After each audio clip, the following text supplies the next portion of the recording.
एक गांव में एक ब्राह्मण अपनी पत्नी के साथ रहता था। जिस दिन उसकी पत्नी ने अपने पुत्र को जन्म दिया, उसी दिन कहीं से एक नेवले का बच्चा भी उनके घर आ गया। ब्राह्मण की पत्नी को नेवले का यह छोटा सा बच्चा बहुत पसंद आया और उसने इस नेवले के बच्चे को अपने घर रख लिया और अपने बच्चे की तरह ही उस नेवले के बच्चे को पालने लगी। नेवले का बच्चा थोड़ा बड़ा हुआ और वह ब्राह्मणी के बच्चे के साथ खेलने लगा। नेवले का बच्चा उस ब्राह्मणी के बच्चे के साथ ही रहता।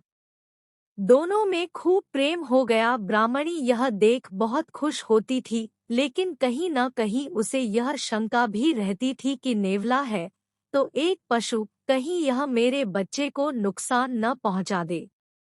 एक दिन ब्राह्मणी को अपनी सहेली की गोद भराई में जाना था।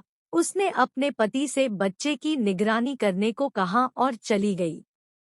ब्राह्मण अपने पुत्र के पास बैठ गया। तभी उस नगर के राजा का सिपाही ब्राह्मण के घर आया और उसने राजा के महल में पूजा अनुष्ठान के लिए निमंत्रण दिया। यह सुन ब्राह्मण दुविधा में पड़ गया। उसने सोचा, अगर जाता हूँ तो पुत्र की निगरानी कौन करेगा, और यदि नहीं जाता हूँ तो राजा किसी और ब्राह्मण को बुला लेगा और राजा के यहाँ से जो दान दक्षिणा मिलेगी वो मारी जाएगी। आखिरकार उसने फैसला किया कि बच्चे का भार नेवले पर डालकर राजा के महल चला जाए। ब्राह्मण के जाने के बाद न जाने कहाँ से एक काला सांप ब्राह्मण के घर आ गया और अपना फन उठाए बच्चे की तरफ देखने लगा। पास बैठे नेवले ने उस सांप को देख लिया।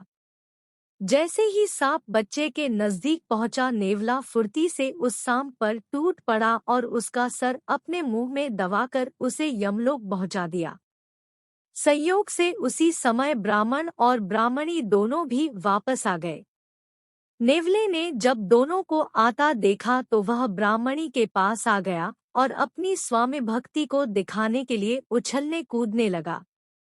ब्राह्मणी ने जब देखा कि नेवले का मुंह खून से सना हुआ है तो उसे संदेह हो गया कि जरूर इस दुष्ट ने मेरे बच्चे को खा लिया है, और उसने बिना सोचे समझे दरवाजे के पास रखे डंडे से 2-3 जोरदार प्रहार किए और नेवल का मार डाला।